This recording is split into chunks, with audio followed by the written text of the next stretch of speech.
Assalamualaikum warahmatullahi wabarakatuh. Jadi hari ini kita akan sambung pembelajaran kita yang seterusnya, iaitu reka bentuk makanan. Perkara pertama yang bakal kita pelajari hari ini adalah objektif pembelajaran. Jadi objektif pembelajaran kita pada hari ini terbahagi kepada dua. Yang pertama adalah mentakrifkan reka bentuk makanan. Yang kedua, menjelaskan kepentingan reka bentuk makanan. Reka bentuk makanan sangat berkait rapat dengan kehidupan seharian manusia. Ini kerana makanan merupakan keperluan prima manusia. Jadi, apakah keperluan manusia? Tempat tinggal, pakaian, makanan serta minuman. Berikut merupakan contoh-contoh reka bentuk makanan. Murid-murid boleh lihat pelbagai jenis reka bentuk makanan dan inovasi dalam pembukusan serta bahan-bahan yang digunakan.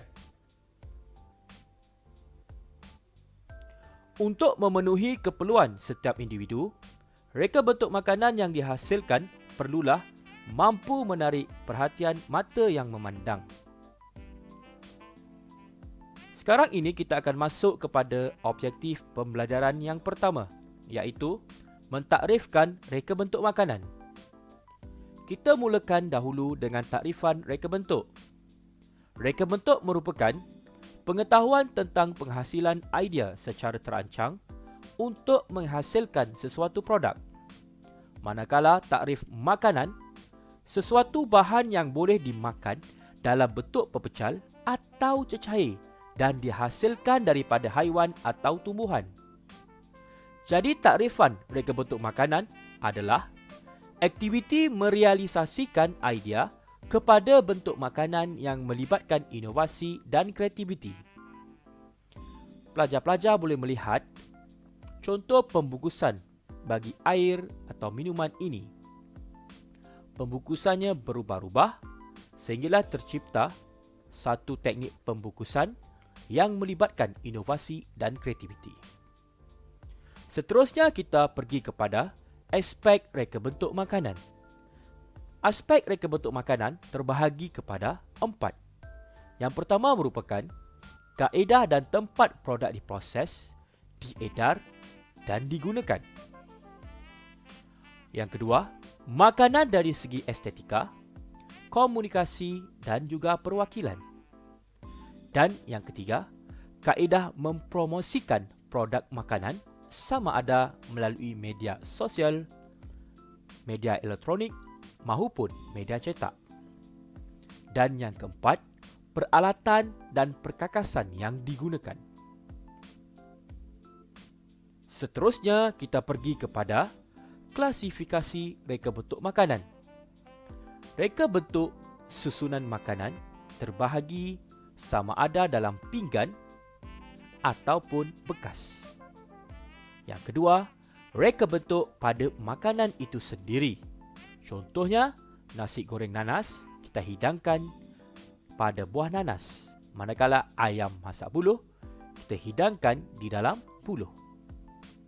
Seterusnya kita pergi kepada objektif pembelajaran yang kedua, menjelaskan kepentingan reka bentuk makanan. Yang pertama, kebebasan memilih kepada pengguna. Perubahan gaya hidup dan pendapatan pengguna menyebabkan reka bentuk makanan mengalami pelbagai evolusi kreatif mengikut aliran tren masa kini. Yang kedua, menzahirkan nilai estetika. Nilai tambah menjadikan sesuatu produk itu berpotensi dan berkualiti tinggi. Yang ketiga, melindungi etika sosial. Etika sosial perlu dititik beratkan supaya tidak menyentuh sensitiviti kaum dan agama. Yang keempat, memberikan faedah kepada pengusaha. Keperluan dan kehendak pengguna yang sentiasa berubah secara tidak langsung mewujudkan peluang perniagaan baharu.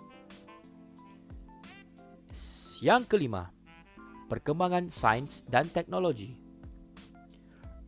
Reka bentuk makanan yang berkembang pesat ini menyumbang kepada terciptanya pelbagai jenis mesin dan alatan. Dan yang terakhir, kepelbagaian etika budaya.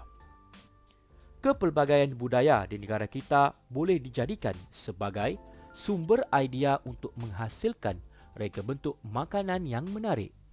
Setiap kaum di negara ini boleh mempromosikan budaya masing-masing melalui reka bentuk makanan, terutamanya makanan tradisional mereka.